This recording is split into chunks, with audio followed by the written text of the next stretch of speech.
মাগরিবের আজানের সময় ঘরের দরজা জানালা ভুলেও খোলা রাখবেন না। যদি খোলা রাখেন তবে মারাত্মক কিছু ক্ষতি হয়ে যাবে।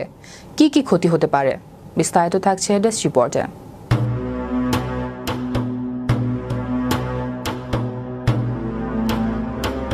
মাগরিবের আজানের সময় ঘরের দরজা জানালা ভুলেও খোলা রাখবেন না।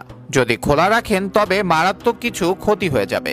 মাগরিবের সময় দরজা জানালা বন্ধ করাকে অনেকে আমাদের দেশের মানুষ সামাজিক প্রথা বলে চালিয়ে দেয়।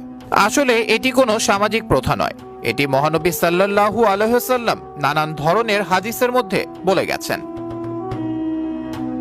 রাসূলুল্লাহ সাল্লাল্লাহু আলাইহি ওয়াসাল্লাম কেন মাগরিবের আজানের সময় দরজা জানালা বন্ধ করার নির্দেশ দিয়েছেন? পবিত্র আল কোরআনে আজ পর্যন্ত যত কিছুই পাওয়া গেছে সবই চিরসত্য, এবং রাসূলুল্লাহ সাল্লাল্লাহু আলাইহি ওয়াসাল্লাম আজ পর্যন্ত যা যা বলে গেছেন সেগুলো অবিশ্বাস করার কোনো জায়গা নেই। যদি কেউ সেগুলো অবিশ্বাস করে সে অমুসলিম এবং কাফির হিসেবে গণ্য হবে।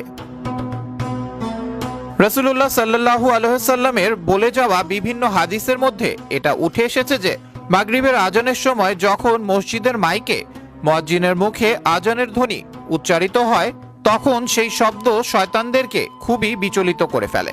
সেই সময় শয়তান আশ্রয় খোঁজার জন্য এদিক ওদিক ছোটাছুটি করে এবং আশ্রয় খুঁজতে শুরু করে।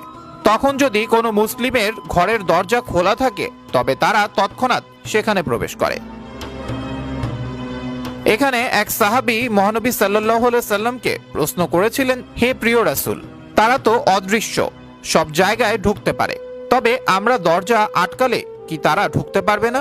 তার জবাবে রাসূলুল্লাহ সাল্লাল্লাহু আলাইহি ওয়াসাল্লাম বলেন, যখন কোনো মুসলিম মাগরিবের আজানের সময় দরজা বন্ধ করে এবং নামাজ আদায়ের জন্য দাঁড়ায় তখন আল্লাহ তাআলা তার কঠিন হেফাজতের জন্য নিজে একজন পাহারাদার নিয়োগ করেন।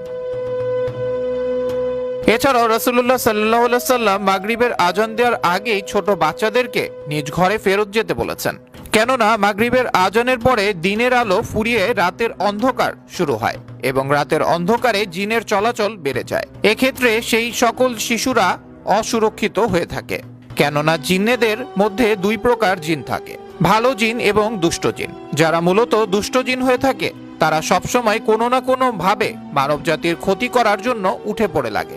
এক্ষেত্রে